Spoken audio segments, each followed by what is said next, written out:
ನನ್ನ ಪುಟಾಣಿ ಗೆಳೆಯರೇ, ನಾನು ನಿಮ್ಮ ಪುಟ್ಟಿ. ನಾನು ಒಂದು ಹೊಸ ಪಯಣ ಶುರು ಮಾಡ್ತಿದ್ದೀನಿ. ಈ ಪಯಣದಲ್ಲಿ ನೀವು ನನ್ನ ಜೊತೆ ಇರ್ತೀರಾ ಅಲ್ವಾ? ಹೇ, ನನಗೆ ಕೇಳಿಸ್ತು ನೀವು ಹೌದು ಅಂದ್ರಿ. ಧನ್ಯವಾದ. ಹಾಗಿದ್ರೆ ಈ ಕೂಡಲೇ ನಮ್ಮ ಚಾನಲ್ಗೆ ಸಬ್ಸ್ಕ್ರೈಬ್ ಮಾಡಿ ಮತ್ತು ನಾನು ಹೇಳೋ ಕತೆಗಳನ್ನ ಕೂಡಲೇ ಕೇಳೋದಕ್ಕೆ ಬೆಲ್ ಬಟನ್ ಅನ್ನು ಪ್ರೆಸ್ ಮಾಡಿ. ಹಾಗಿದ್ರೆ ಬನ್ನಿ ಇವತ್ತಿನ ಕತೆ ಶುರು ಮಾಡೋಣ.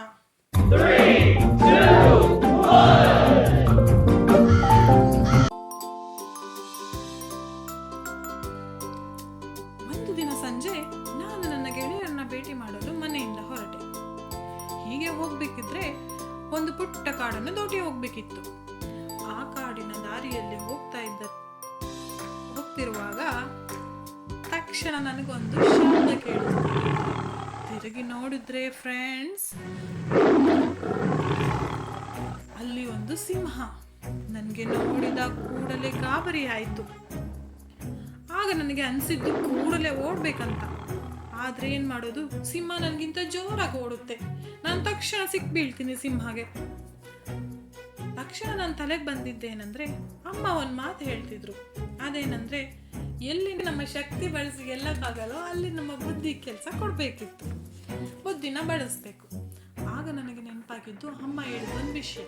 ಅದೇನಂದ್ರೆ, ಸಿಂಹ ಯಾವತ್ತೂ ಸತ್ತಿರೋ ಪ್ರಾಣಿಗಳನ್ನ ಮೇಲೆ ಆಕ್ರಮಣ ಮಾಡಲ್ಲ ಮತ್ತು ಸತ್ತಿರೋ ಪ್ರಾಣಿಗಳನ್ನ ತಿನ್ನಲ್ಲ.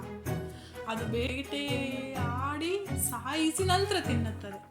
ಅದು ನೆನಪಾಗಿ ನಾನೇನ್ ಮಾಡಿದೆ, ತಕ್ಷಣ ಮಲಗಿಬಿಟ್ಟೆ.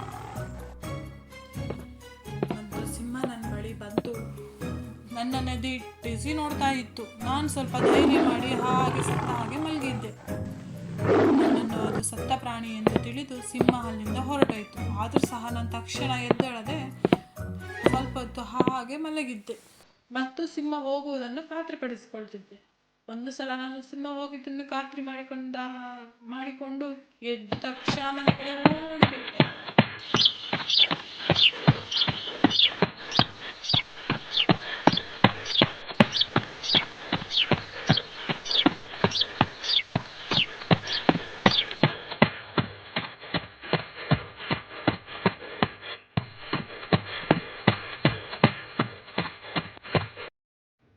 ನಾನು ಗಾಬರಿಯಿಂದ ಮನೆ ಕಡೆಗೆ ಓಡಿ ಬರ್ತಿರೋದನ್ನು ನೋಡಿದ ಅಮ್ಮ ನನ್ನ ಬಳಿ ಬಂದು ಕೇಳಿದ್ರು, ಏನಾಯ್ತು ಪುಟ್ಟಿ, ಯಾಕೆ ಹೀಗೆ ಓಡಿ ಬರ್ತಿದ್ದೀಯಾ? ಹೋಗುವಾಗೆಲ್ಲ ಸರಿ ಇತ್ತಲ್ವಾ? ದಾರಿಯಲ್ಲಿ ಏನಾದರೂ ತೊಂದರೆನಾ? ಅಮ್ಮನ ಬಳಿ ನಡೆದಿದ್ದೆಲ್ಲ ಹೇಳಿದೆ.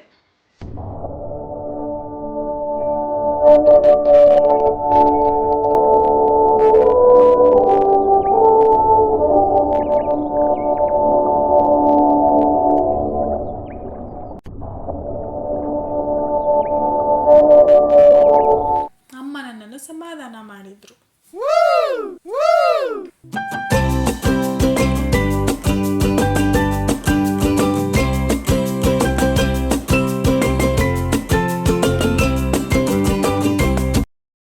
ಗೆಳೆಯರೇ, ಇದರಿಂದ ನಿಮ್ಗೆ ಏನ್ ಅರ್ಥ ಆಯ್ತು? ಹೌದು, ನೀವು ಹೇಳಿದ್ ಸರಿ.